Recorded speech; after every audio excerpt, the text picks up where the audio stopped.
Welcome, everybody, to another episode of Need Some Introduction.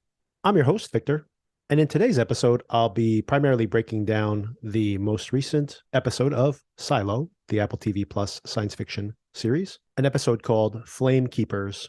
Just a quick reminder that I published a recap and review episode of the first 6 episodes of the show just last week, and earlier this week published a preview episode of Black Mirror, which we'll be covering next week in this same time slot. I assume we'll probably be covering Silo and my initial reaction to the new Black Mirror series coming to Netflix in less than a week. So stay tuned for all of that and catch up on any of our back catalog episodes, whether that be Black Mirror or, of course, recently just recapping the series finale of Succession, as well as Barry, the season finale of Yellow Jackets, and before that, The Last of Us, White Lotus, Your Honor, House of the Dragon, many shows in our back catalog if you'd like to catch up on shows you may have already watched or maybe are catching up on now. It is the doldrums of summer, or at least of June. And I mean, July looks pretty barren as well. Maybe it's time to catch up on things you haven't been watching before, or maybe to go check out some movies in the movie theater. Something I recently watched in the movie theater is the new Spider-Man Across the Spider-Verse film. Now, I love the first Spider-Man Spider-Verse movie. My daughter was probably too young to see it, but happened to watch it at a birthday party and immediately fell in love with it. We had to purchase it so that she could watch it at home. And I had already seen it in the theater and was completely blown away by it for at least the last 20 years, probably 25 at this point. Computer animation has been pigeonholed into a certain style popularized by the Pixar films. And when you think about it, whether it's DreamWorks, whether it's Universal with the Minions and their 3D animation style, Pixar really created this particular style, and everyone has just basically followed suit. And then suddenly came this new Spider-Verse movie produced by Lord and Miller, and it really took the comic book panel aesthetic to the screen, but it was still 3D. It was just really dazzling to me, just a new style, which was easy to read, and apparently easy to read for non-comic book readers as well.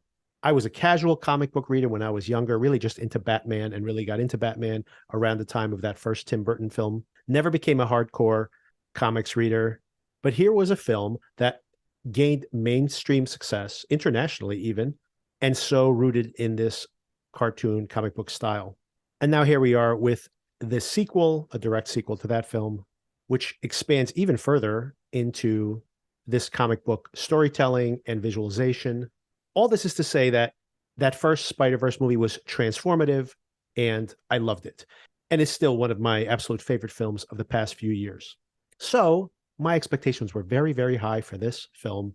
And it's 2 hours and 15 minutes long, the new one, Across the Spider-Verse. And what I can say is, for that first hour or so, I was completely blown away. Everything I loved about the previous film was there, and more so. The emotion, the style, the comedy, this incredible ability to be overwhelmingly frenetic and then being able to slow down and have these very emotional interactions between Miles and his parents. And really, as a parent, it's something I really appreciated. As our children grow up, we struggle to help them get through all their growing pains. And of course, we empathize with it also. And the film is just incredible. It's even more so in this film than the previous. Incredible how it allows you to both be the frustrated teenager who wants to be taken seriously, and also the parent who's so concerned. It's so open-hearted, it can embrace both of these perspectives in the same scene. It's a remarkable feat, ... for the first hour of this film or so. Has a great villain, Jason Schwartzman, providing the voice. I'm always a fan of seeing him, or hearing him in this case. And I'm just catching up on season 2 of The Righteous Gemstones, anticipating that series returning next week, and very fun to see him there as well. And this villain is hilarious and inept at the beginning of the film, and then evolves into something truly terrifying by that midpoint or near midpoint of the film. And then I have some issues with the back half of the film. It's still worth seeing. It still has incredible visualization. Everything that was fun about the beginning of the film is still there. But the familial part of it starts to fall away. It gets overpacked with too many cartoonish Easter eggs, which it has a blast with. I'm sure hardcore fans of the comics will love all of this. For me, as a more casual fan, It was a little too much, but I was still along for the ride. And my biggest criticism I would make of the film is really where it ends. It sets up a dilemma, which I will not spoil here, by the way, but it sets up a dilemma which is truly fascinating when you get to the end of the film, but it feels like it takes a very long time to set that up. And then really it just leaves us hanging on this dilemma. Now, the end of this film, it's really basically two parts to a film, is coming in less than a year. It's coming next spring. So it's not a very long time to wait. And it is still, from every technical way, an incredible achievement. I just personally think like it's not rewatchable in its current form. I'm not saying this would not be rewatchable in the future once the final chapter is available. I'm just saying that my daughter and I have watched that first film over and over again. It is so perfectly calibrated to have this incredible emotional punch at the end. And this one just doesn't have any of that because it's the middle of the film. It's the two towers. If you want to align it with the Lord of the Rings trilogy, whereas it is all setting up the third film, the final film. But I have to say that I love the two towers. It's my favorite of those three films. This somehow, maybe it wanted to, but it doesn't quite land that pause in the story, let's say, a satisfying pause. It just kind of leaves everything there. And it really just feels like it's setting up that third film. So it's beautiful. It's incredibly well made. Great performances all around. It's technically probably even more impressive than the previous film, but I probably would not rewatch this on its own. I may very well watch it repeatedly once the third film is available, but I just don't feel it satisfies in the way that first film did. But it has an incredibly high threshold to meet. And my final opinion of this whole trilogy of films, or whether these last two films are as satisfying as the first, really dependent on that third film. As it is, it's not really standalone, but what is there is exceptionally well made. Before we get into the breakdown of Silo, I have a few recommendations that you may want to track down if you haven't seen these films already. Considering Silo's totalitarian society, I thought of a few films that you may want to catch up with. The first one is THX 1138, a film that was supposed to be adapted into a film recently, and now actually there's rumors that it's going to be made into a TV series. But this film, for those who do not know, is from 1971, over 50 years old now, and is actually George Lucas of Star Wars fame, George Lucas's first directorial effort. I believe this was his thesis film in school that was expanded to a feature length and has quite the impressive cast, considering its meager beginnings. Robert Duvall and Donald Pleasance. And in this film, people live underground. They take drugs every single day to control their emotions. Emotions can cause instability in the society. And then what starts to happen when people start to break away from those strictures imposed by this totalitarian government, which keeps things peaceful but inhuman.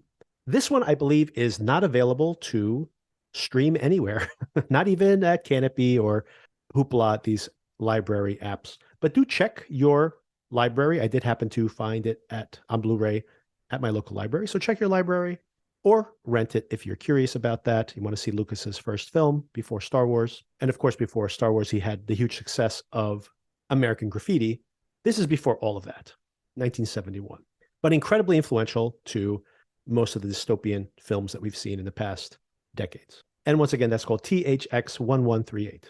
Another film I thought of was the absolutely ridiculous but entertaining and incredibly expensive film called The Island from 2005, starring Ewan McGregor and Scarlett Johansson, and directed by Michael Bay.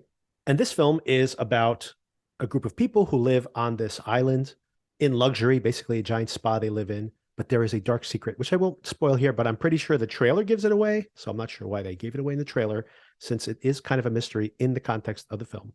But bad stuff is happening, and these people start to think that there's something more going on here in the society that they're living in. And what ensues is the mystery unraveling and crazy, over-the-top special effects and action sequences, as you would expect in a Michael Bay film. And it is very trashy, but it is fun, especially if you like Michael Bay. I wish it engaged a little bit more with its big ideas. It just becomes a cheesy action film by the end. But once again, if you enjoy action and you like these sci-fi concepts, this one's not bad. And by Michael Bay standards, it's pretty good. Something that I can recommend way more enthusiastically, and is available to stream everywhere, or at least on Tubi and all of Tubi's spin-offs. There's all these other secondary similar platforms, but definitely on Tubi, is the film Gattaca from 1997, starring Ethan Hawke, Uma Thurman, Jude Law, and directed by Andrew Niccol, and also wrote the screenplay for the truly excellent The Truman Show as well, the Jim Carrey film. And in this film, we live in a future society where who can reproduce is controlled by the government. Anybody that has any kind of genetic deficiency is not allowed to reproduce. And it's this idea of forcing society to evolve based on genetic purity, which is a chilling idea, but beautifully realized here in the film. And Ethan Hawke is someone who was born illegally. His parents had reproduced the normal way and has to live incognito as one of these genetically pure people. This includes having to borrow someone else's DNA. And he starts a relationship with Uma Thurman, which exposes him. He's been living a very solitary life to protect his identity, and this relationship with her threatens to expose everything. Anyway, this is a great film, a beautiful film, very highly recommended. Also made on relatively small budget and a very impressive, for anybody who's ever wanted to make a film, very impressive how they can hint at a more technologically advanced society on a very small budget, relatively small budget. And once again, that film is called Gattaca, and it's truly a classic. If you haven't caught up with it, I think it's kind of a forgotten classic. So if you haven't caught up with that one, definitely check that out. So that leads us to, finally, the most recent episode of Silo. We have just 3 episodes to go. And this episode, once again, called The Flamekeepers. So who are the Flamekeepers? We find out that there are some older citizens here in the Silo who know about the world before, and they are keeping the flame alive. They're the Flamekeepers by preserving some of these artifacts and, I assume, preserving some of the stories and the history of the world before. There's many plot revelations here, many of these things which I suspected previously. Some of them are new mysteries that I'm not certain how to read, certain things we've seen in this episode. And it is pretty clunky how this information is being delivered to us. But it does set up a pretty tense, I would assume, a pretty tense final 3 episodes. This is a digression here, but I really watched this episode, and I think oftentimes there's a need to trim down the budget, or maybe you plan to have an episode where you can scale back the budget. And this really feels like one of those episodes where you could really shoot all of this in a couple of rooms. The cast is very small. And so this is maybe the cheapest episode they've had here on the show. You can imagine shooting this almost like as a stage play, although with very detailed sets. So the episode begins with this character, Gloria, and she's sitting on a beach, and she sees her husband and her daughter. She sees the ocean, and then we see a nurse approaching and injects Gloria with some medicine that we assume is either suppressing her memories or just keeping her mind foggy. And I immediately have questions here. In the previously on scenes, we had this moment where George says the biggest mystery is, what if everything you believe is a lie? What if everybody you know is lying to you? So we can read this scene with Gloria as she's fantasizing about being by the beach. She actually says here in a bit dialogue, she asks, where has the water gone? So the question is, was she there at the beach with her family? If that's the case, then even if that happened when she was a young woman, not only has the world not been in this condition for the 100 or 200 or 300 years that they supposedly claim it has been, and I'm extrapolating 300 years there because they're saying this rebellion happened 144 years ago. So then we assume that the culture already existed before then. So maybe, decades or 100 years before then. So if we believe all that, then how could she have any memories of what happened on the outside? So if she's having memories, then theoretically, other older folks would have these memories as well. Meanwhile, Juliette, picking up immediately from last week's episode, is reading through that book. This is the Georgia travel book for children. And she sees some names written on the inside cover. Of course, there's George, but there's another name here, Gloria. And this is a little yada, yada, yada here, a little. She happens to have this folder pertaining to Gloria. I guess she has it as part of the case file around Allison's, because she was Allison's pregnancy counselor. So I guess that's why she's there. And immediately this makes her ears perk up. I mean, I have to assume there's other Glorias there, but whatever. It is the Gloria that is attached to this case. Importantly, she's being observed by these janitors or these people who work behind the scenes here. We discovered last episode. And I don't know if I mentioned this in the recap last week, but I was wondering who's really pulling the strings here. On the one hand, it could be Bernard. Bernard obviously is the head of IT. Would make sense that he's the man behind the curtain. But then I also suspected Sims because he was in that room with the judge last week, and it seemed like she was intimidated by him, like literally cowering from him. So it made me wonder, was he actually the one that everyone answers to? Or was he perhaps just the enforcer for IT, for example? That's still a possibility, by the way, now that I'm saying it out loud. But it seems like Sims is the real power here. And of course, at the end of last week, there was a conversation of we have to wake him up. He needs to see this. And of course, it turns out Sims indeed is that person that they were waking up and bringing to show Juliette's progress. They ask him, should we arrest her? And Sims says, no, let's just keep an eye on her. The next day, Juliette discovers that Gloria is in a long-term medical facility. Billings arrives. He has some messages for her, one being that there was an apology that maintenance had broken the vase in her apartment. Of course, we discover over the course of this episode that the mirror is how they spy on her. So, of course, they broke the vase so that they could take down the flowers and see what she was up to. And also the mayor, the acting mayor, Bernard now has inherited that position, wants to see Juliette. First thing, Juliette says, sure, message received.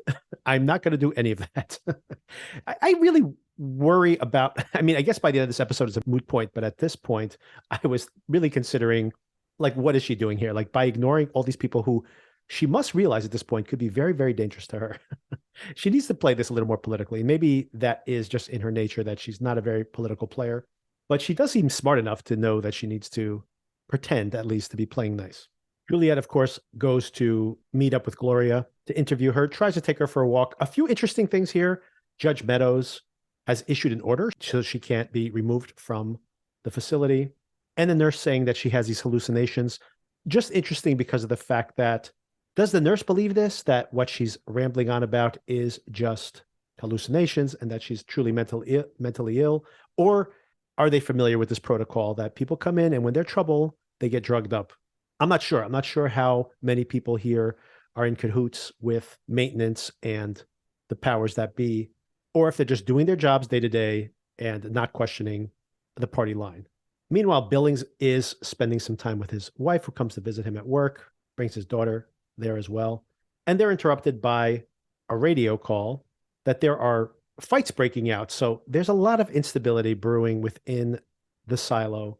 As I touched on last week, it seems like whoever's committing all these murders, and maybe indeed it is Sims, really should come up with other ways to discredit these witnesses or at least space these things out. Because having all these people die, especially these powerful people and liked people like the mayor, for example, dying in such quick succession does not seem to be good for the stability of the silo. Talk about misplaying her cards, by the way. Billings is trying to get Juliette's attention, and she just turns off her radio. You can't be the acting sheriff in the middle of a powder keg there within the silo and just be like, you know what? I'm going to mute all contacts right now. By the time she comes back, everything's over.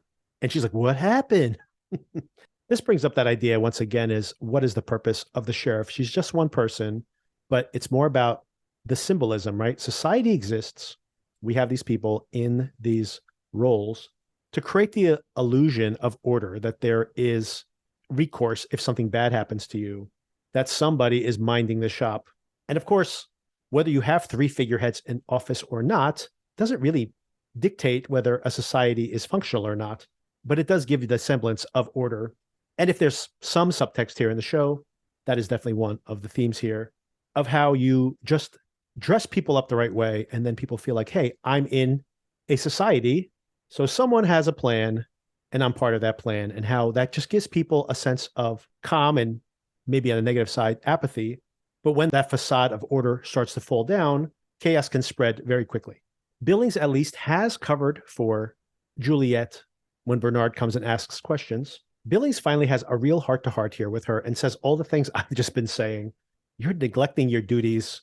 I don't know what's going on with you. I know you have a personal agenda, but real people can get hurt here if you don't do your job. And she basically says to him, look, you can have this job. I'm really here for one reason. I want to get to the bottom of this George Wilkins murder. I think it's attached to everything. And she's right, by the way.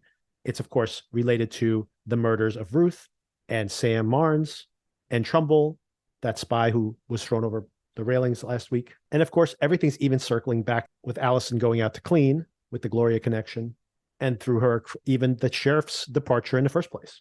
And Billings helps her out. Maybe he just figures if she walks away from the position, he can take over and fix things. And maybe he does have some sympathy for her as well. But he mentions that the relic that they found in Trumbull's apartment could be a way to reopen George's murder case. On the way back to her apartment, she goes by the cafeteria again, runs into Lucas, this stargazer who I suspected might be a spy. Now I'm starting to think he serves a different purpose here in the show. He's a systems analyst in IT. So maybe that's how he's going to tie into the end game here in the season. He also, of course, has feelings for her, and she does as well. That's why she keeps looking for him. But when he tries to make a move on her, she pulls away, somewhat hesitantly, I'd say, but probably still smarting from George's death, probably feeling his loss, but also feeling that betrayal. She trusted someone. She feels like he used her, and maybe just given all that, doesn't really want to trust anybody else right now. She must be super paranoid of everybody at this point, too. I mean, I'm suspecting this guy of being a spy at this point. Juliette and Bernard meet, and I was pretty certain he was the guy pulling the strings here, and maybe he still is. Maybe he's playing possum here. But he mentions the fact that he was threatened by Judge Meadows because he backed the sheriff in that previous conversation where Sims was there and seemed very annoyed by Bernard siding with Nichols. Sims had informed Bernard that Meadows is going to remove Bernard, and she has the power to do so via the pact.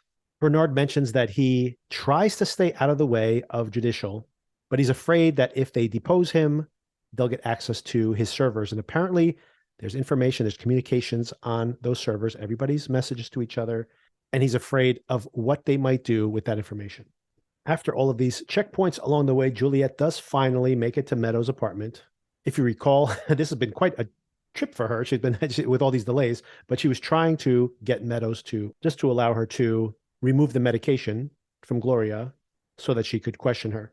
Juliette gets in, delivering her breakfast. Apparently, this was Billing's suggestion. When she finally gets inside, she realizes that Meadows has an apartment full of relics. She just wants to question Gloria, undrugged, and she says, "I'll be out of your hair. I'm out of here. I'll be back in mechanical in a week. I just want to solve this crime." And this is where we have confirmation that Sims is really the guy pulling the strings here, at least when it comes to Meadows. She's just a scapegoat here. She's allowed to have these creature comforts and have these relics in her apartment. But I'm sure if she steps out of line, they'll have someone come and investigate her and find an apartment full of relics. She can easily be deposed and easily be controlled by Sims, and maybe whoever's pulling Sims' strings. I mean, at this point, it has to be Sims or Bernard Holland, because they can't introduce some unknown person at this point so late in the game. Everyone else is dead or alibied in some way. Now that she knows that Sims is probably really controlling Meadows, and Meadows really does not have the power she needs to have Gloria released, she does have an alternate path. Her dad, the doctor, would have access to the medical facility as well. She goes and sees him for apparently what we think is the first time in possibly decades. He actually wants to spend time with her. She misreads this and thinks that he does not, and says, "I'll be out of your hair immediately. You just have to help me on this with this one thing." But actually, because he does want to spend time with her, he does assist. Interesting to see all of his behavior here. He obviously knows a lot about how the controls in the silo work. He assumes that they're being monitored and warns her that her investigation is putting her in a precarious situation. Pete gets into the long-term care center and wheels Gloria out into the nursery, where they have some privacy there at night. Gloria's sedatives are going to take too long to wear off, so Juliette pressures her dad into giving her an antidote, which may have side effects. And they do. They give her seizures, and Juliette appears to know how to deal with a seizure. This apparently relates back to her brother, who had seizures when he was younger. Gloria does eventually wake up, as you would assume. By the way, the surveillance team has lost Juliette. This is an interesting detail. It's convenient for the plotting, but it is interesting because it does ring true that, of course, they aren't manufacturing new cameras, and technology fails all the time. So as cameras fail, they move them from one location to another. You assume there are always some top suspects that are being surveilled constantly, and over time, there are a lot of blind spots, and one of them happens to be the route that Juliette took after she picked up Gloria. Sims, of course, is furious and wants them to keep just going from camera to camera until they find her. When Gloria finally starts getting questioned, All of this maybe takes a little too long to get going, to be honest with you. She doesn't trust Juliette at first, doesn't trust her uniform, and is suspicious of everyone at this point. She recognizes Peter, blaming him for the fact she was never allowed to have children. She keeps saying, he works for them. Peter does leave the room, and when Juliette shows Gloria the book, this suddenly triggers a huge information dump, which sets up the finale of the season and conveniently ties up a lot of loose strings up until here. Maybe a little too conveniently, but it gets the job done. We find out that she was part of this organization known as the Flamekeepers, of course, the title of the episode. They were in charge of remembering and preserving the history of everything that happened in the past, keeping these relics and telling stories, I assume, amongst themselves. The silo, for whatever reason, still unknown to me, honestly. One of the big mysteries remaining here. The powers that be believed that people knowing about the history of the outside world would endanger their power or the survival of the silo. Would everybody want to leave? But then wouldn't they die unless the outside world maybe is not toxic? Many questions here still remaining on this particular point. I mean, honestly, with this whole entire series, other than who's actually doing the killing, this fundamental revelation here is probably what we have all assumed from the very beginning. Really, the question is why do it in the first place? A weird detail here that the powers that be have been putting something into the water to make people's memories fade. Of all the silly plot developments here, this is probably the silliest.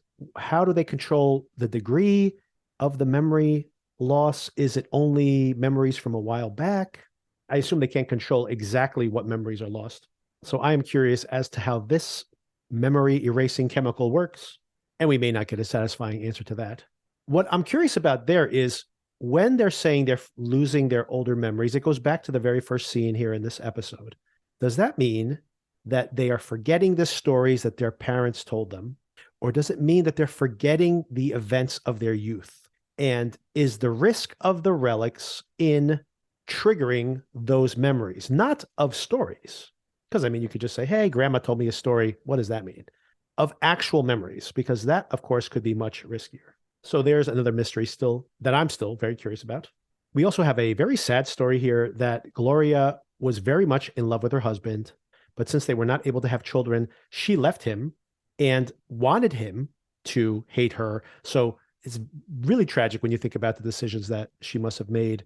Her husband runs into her later in life and can't even remember her.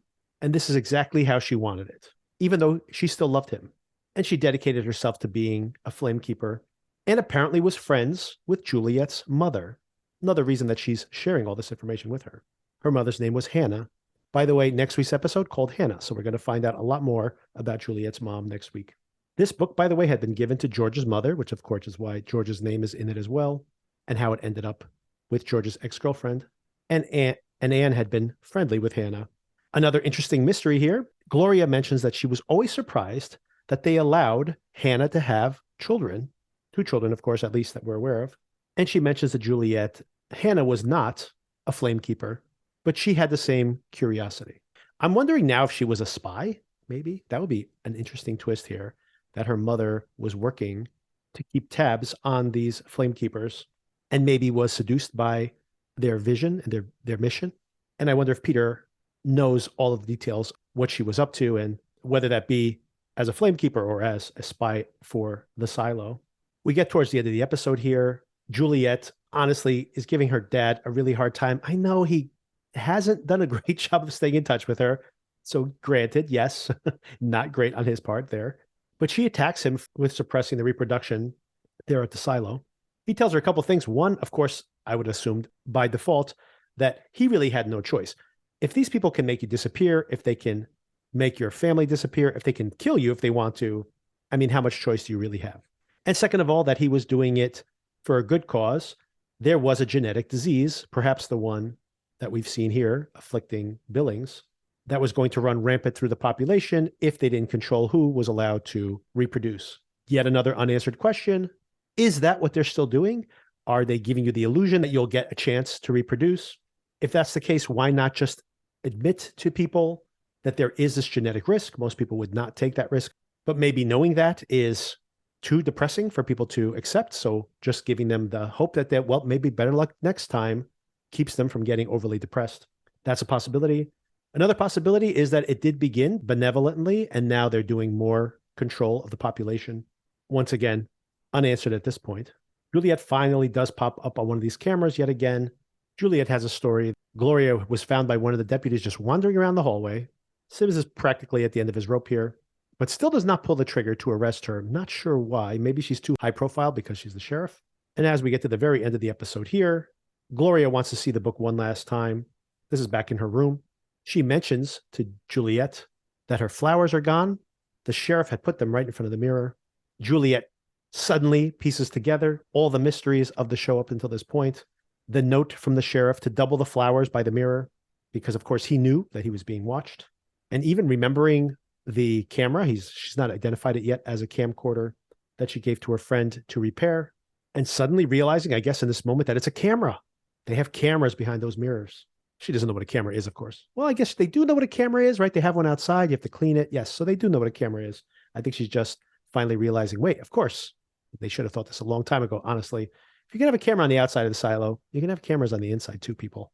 Juliette, realizing this now, covers the mirror, which of course immediately alerts the surveillance team that she knows the cameras are there, which now does trigger Sims to send people in there to arrest her. But before we get there, Gloria does mention that Holston had been very curious about the air vents. And of course, Juliette knows that he likes to hide things in the air vents. One of the satisfying things here in this show has been this mystery aspect to it, not only who the killer is, but also the mystery of leaving one little breadcrumb for the next person to find. It's very cloak and dagger. It's very much like a spy movie. And I do find that aspect entertaining. And here is the next breadcrumb. He leaves the folder in the air vent in his apartment, puts the flowers in front of the mirror, and hides it via the fish line up in the air vent. And of course, has done the same thing here in Gloria's room. So none of these things individually will lead you to find the hard drive, which is what is socked away inside that air vent. But of course, collectively, it leads us to the hard drive. And of course, Gloria tells Juliette here that now she is the last Flamekeeper. And we hear her ask, do you know why your mother killed herself? I'd love to know why. Maybe we'll find out next week. And if she tells her, we don't hear it because the surveillance team's henchmen have arrived and they want to know where Juliette is. And Gloria just pretends to be zonked out. And that's where the episode ends. Juliette is on the run. They can't be too far behind her. I mean, they have the silo surveilled. She's going to pop up on a camera somewhere. She has a hard drive. She needs someone to be able to access it. But then even if they find the schematics and other images there on the hard drive, who can distribute this? The clock is ticking, honestly. And she probably has relatively few places she can hide. And that's where we have things for next week. So I would expect for a show that's been relatively slow-paced, we may have a pretty action-packed episode next week. And I'm looking forward to it. I just hope that this season doesn't end on a cliffhanger. That's been a pet peeve of mine recently. No wrap-up at the end of a season, just cliffhanger. And by the way, if I'm not annoyed with that with TV shows, as I mentioned at the top of this episode, we get a cliffhanger ending for the Spider-Man movie, no less. All right, that's the recap and review. Stay tuned next week. I can't wait for this, by the way. 5 episodes of Black Mirror. Can I review them all by next week's episode? Maybe. We'll have to wait and see. They're available on Thursday, so I'll have Thursday and Friday to watch, and then also get the Silo review in there. Maybe if I delay release like I did today to Saturday, I'll have plenty of time to do it. Anyway, stay tuned for that. And do expect the Monday episode. What I'm be covering there, I don't even know. Maybe the first 2 episodes of The Idol, which I have watched. That's a mixed bag, to say the least. Not sure yet. But definitely Black Mirror and The Silo next week. Stay tuned. If you'd like to support the show, give us a 5-star review on your podcatcher of choice. Send us an email, needssomeintroduction@gmail.com. If you did happen to check out the Black Mirror episode, what's your ranking of the seasons, of the individual episodes? Do you have some favorites? Send us an email, needssomeintroduction@gmail.com. And of course, if you're enjoying this coverage, please recommend us to anybody else who might be watching these shows or any of the other shows we've covered before. Thanks again for listening, everybody. Until next time.